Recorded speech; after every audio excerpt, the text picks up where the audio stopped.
All right, well, after owning my C5 Z06 for, geez, 4.5 years, here's 20 things I learned working on the damn thing that's gonna help you a lot. Let's get into it.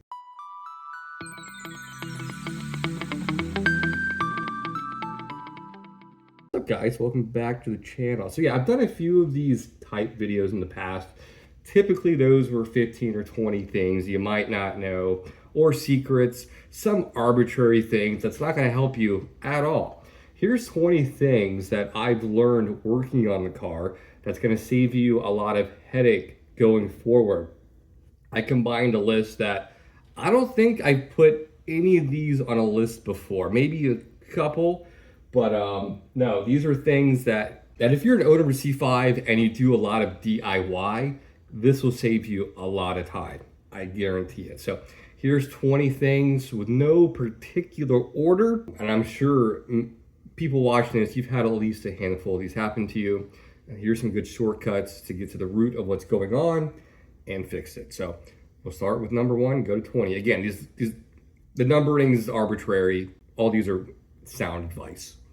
So let's get into it. All right, number 1 here. Let's say you have some spirited driving going on and your clutch pedal sticks to the floor or stays on the floor, it doesn't return. Even if you have a tick master cylinder, which I do, I experienced a pedal that did not want to come back up. Now, there are things like a spring that you can get that's like $80, it's overpriced, or the correct way to fix it is simply change your fluid and do it often. Also, use a high temp synthetic .4. That will prolong the life of your fluid. After about 4,000 or 5,000 miles, you will get a clutch pedal that goes to the floor. It's just the nature of the way the C5 was built. But yeah, if you have a clutch pedal that just wants to go to the floor, it's your clutch fluid. Even if you have a tick, it'll still happen. So yeah, get yourself some good quality, high temp synthetic clutch fluid. All right, number 2, this drove me insane the first 6 months I owned this car. I replaced everything in the rear end, from tie rods to end links. I had this absurd, annoying clicking noise, like whenever I backed out, or a slow launch, or just kind of a 3-point turn. All it was my axle nut right there, the splines. All you got to do is take a 32, take this guy off. This guy will push back in. Get yourself some high temperature grease. I believe I used marine grease when I did this. In any case, I packed it really good from both sides. You can do it with the wheel on, a little more complicated, but you can do it. Pack it both sides, front and back, put the wheel back on, or put the nut back on, and boom, you're in business. It's been 3.5 years and noise never came back. All right, number 3, adding a HUD to a non-HUD car. This works on a C5, C6, and C7. As you can see, my HUD works just fine. I always drive it in this mode right here, but yeah, I hear all the time to this day, if you don't have a correct windshield, it won't work. It looks just fine. I will say, in a very, very, very bright day, it doesn't have the certain little characteristics that the HUD windshield has. It can be hard to see, but if it's cloudy at nights, or even the sun's not directly on you, you can see the HUD just fine. And again, this is good for a C6, a C5, and a C7. I did this in my C6 as well, and it works just fine.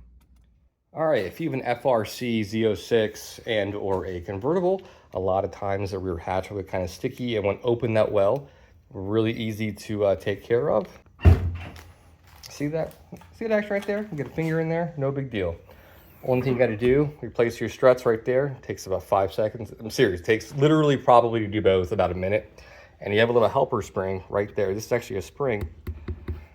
You can kind of pull this guy back up a little bit, got a screwdriver, lube it up, and you're in business. That's all I got to do. You're all set. Here's another one that drove me insane for about 6 months.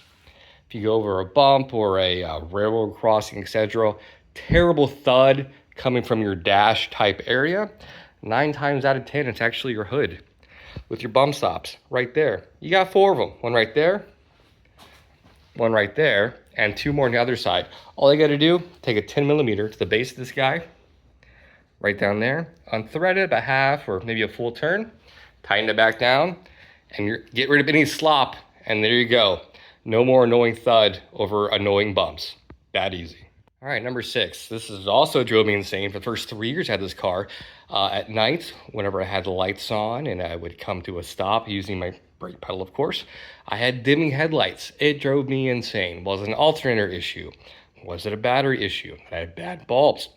Long story short, I have replaced every single lighting component on this car with LED using strategic resistors and hyperflash. That's a video for another time. Anyways, all LED, you get none of that parasitic draw, none of that dimming when you hit the brakes. I highly recommend all LED for everything in this car. All right, number 7, the occasional hard start. This kind of drove me insane. I actually do have a remote kill switch underneath here. I thought maybe that was the reason for my hard starts on occasion. It ended up being just a loose ground, which is, see if I can find it here for you guys. Well, long story short, where your negative comes off this guy, right down inside of here, right behind here. Oh, there it is right there. Clean up all of this right there, put all the wires back on it, and I guarantee you this thing will fire up much better, assuming you don't have a starter issue. That's all it was. I think there's 4 wires or negatives that are tapped into that one little spot right there. Cleaned them up with a copper brush, and that was it. It started up great. That's a C5 thing, grounding issues. All right, number 8. Got a little play, a little slop in your steering wheel, especially going over bumps, drives you nuts. Easy fix. Right down here, follow your steering rack, which is that guy right there. See where it says notice? That's your steering linkage. And right down there, if you can see it, right in the middle of your screen. I'll try to zoom in. There we go. Right there, that guy, that 13 millimeter. Tighten that guy up as much as you can. And what I use is a bunch of little extensions just like this. And that's it. That's all you got to do. It's just kind of a bad design, but tighten that guy up and all of your slop will go away, assuming the bushings are still good on your rack. All right, number 9. I'm not sure why the GM engineers did this, but yes, you have a cooling line right there that runs through your throttle body. I guess for cold days and exits the other side. You don't need that. And if you modify your car a lot, or take your throttle body off a lot, you can delete it. You can just run the hose from the other side to that guy right there. Just get rid of it. It's on my to-do list. It just seems redundant, and I think you would want a cooler throttle body, but that's just me. But yeah, GM engineers decided this throttle body needs to be warmed up for whatever reason. But yes, you can delete that. Just get rid of it. All right, number 10. If you have your car up on jacks, in the process of flushing your transmission fluid, I highly recommend this. Get a little tube of liquid moly, about this big. I think it's like 4 or 5 ounces. Put it in there with your transmission fluid. I highly recommend a Pennzoil Synchro Mesh. That's just me. I think it's great. That paired with the liquid moly will totally transform your transmission. Let me reiterate, only use this for a manual. Do not put this in automatic. All right, it'll destroy your clutches in automatic. If you have a manual, all right, T56, C5, liquid moly is magic in a tube. I don't get it. It's fairy dust, but it's amazing. All right, number 11. It's no secret that the C5 interior is not the best. I've come a long way getting mine where I want it. Leather dash is coming soon to match the doors. Anyways, this interior reeks and creaks and rattles like nobody's business. I've done a lot to mitigate that. Anywhere you see an overlapping panel, I've put felt underneath it, and it has mitigated almost every single noise in this car. For instance, like anywhere you see a panel overlap, let me find one. I didn't do it there. Underneath here, I did where these two meet. Down in here, for instance, anywhere there's an overlap, put some felt tape, and it'll mitigate almost all the squeaks and rattles. I guarantee it. All right, number 12, you're looking to upgrade your subwoofers in your doors. Yes, the subwoofers are located in the doors in the C5, and I think the C6, and even the C7, I think. Maybe the C8, I'm not really sure. But anyways, Bose has a very proprietary system, in case you don't know, the subs are right down in there. And you cannot upgrade the sub. You have to do the entire sound system, head unit to the aftermarket sub. It's very unique. However, there are 3.5-inch speakers in the door next to the subs. Those can be replaced if you reverse the polarity, which I've done. The ones in the back, you can, those are direct swap, not a big deal. 3.5 inch reverse polarity. And then if you wanted to upgrade the subs, you have to get a brand new subwoofer. There's no way around it. I have not found anyway. So one of my future projects is gutting the sound system, keeping the head unit like that, but just redoing it. It's very strange that GM did that. Or that's why it's even a thing. I don't know. All right, number 13. I hear this one a lot. If you want to do the big brake kit, the Willwoods, you got to have 18s up front. That is false. I had the 4-piston Willwoods, and these work with a 17. Now, I do have 18s. I like it aesthetically, but I could have fit these brakes underneath a 17-inch ram. I got to redo these. The clear coat's coming off. I got to fix this, but another project for another time. But in any case, yes, you can fit the Willwoods underneath a 17-inch wheel if you want to.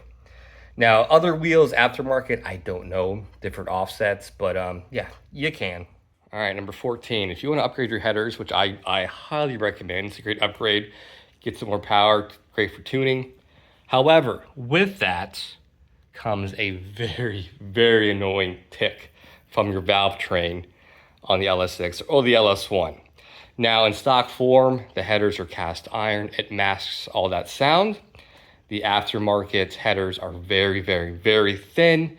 So to mitigate that or get rid of it, it's just wrap your headers. People are really against it, but I wrapped mine and the noise, guess what? Went away completely. All right, if you have a 2001 LS6 or Z06 that is, it's no surprise that these have more of an oil consumption issue. I've mitigated that by using a Mobil 1 high mileage, which is slightly thicker. I say that very loosely. I mean, it's very, very, we're talking 1% thicker, but it's just enough to where you punch it, you don't get a huge cloud of black smoke, and my oil consumption issues have pretty much fixed themselves. And this is a high mileage vehicle. It's got just over 100,000 miles on it. But yeah, I use Mobil 1 high mileage, 530, I do believe. But yeah, just get yourself some high mileage and it'll fix a lot of the oil burning issues with the 2001 LS6. All right, number 16. If you do a lot of interior work like myself, I've done a lot of work, especially on that center console stack there. I have found that the Rust-Oleum black, not flat, but in the satin is almost an identical match to the interior. I absolutely love it. You can't go wrong. Yes, I rattle can painted that. You can't even tell. And it matches the interior very, very well.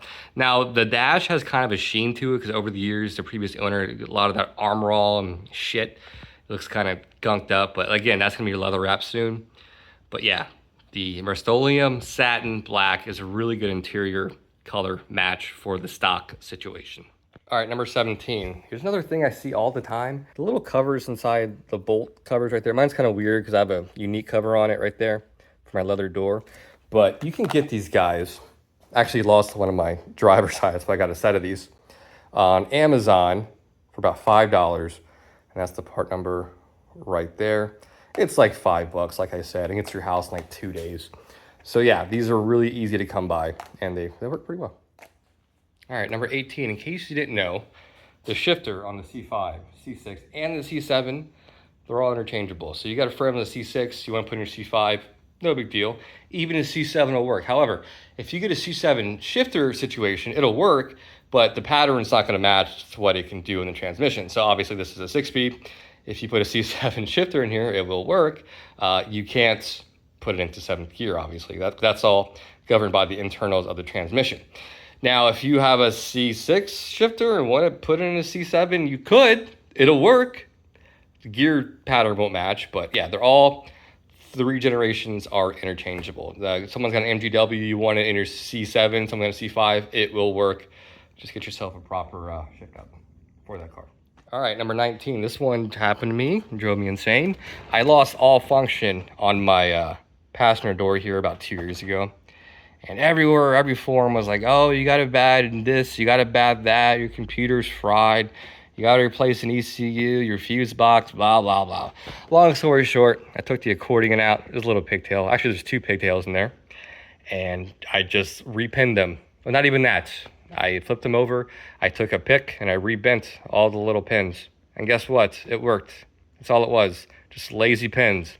I got a separate video on that in my library, but yeah, if you're having issues with functionality in your doors at all, good chance it's just a connection at your pigtails. And there, these cars are in some cases 25 years old, and just a little pins in there, get lazy. That's it. All right, lastly, number 20. If you're gonna do a clutch master cylinder job, it's not a terrible job, but I have found if you just take off the front fender, I'm not kidding, so much easier. That way you're not fighting this little window down there and it'll drive you nuts. You take this whole fender off, everything's nice and laid out. The job is so easy. To do the fender, it's literally, take this guy off. This is 4 bolts, boom, boom.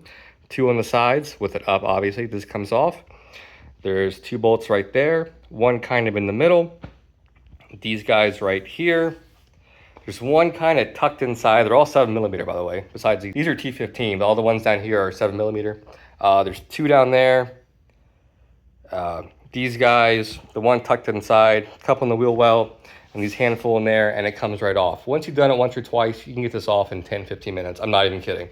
And it'll make your job so much easier doing a clutch master cylinder with the fender off. Seriously, it'll make you so much happier. I guarantee it. All right, well, there's 20 things I wish I knew when I first bought my C5 Corvette. Hopefully helps someone out there, of course.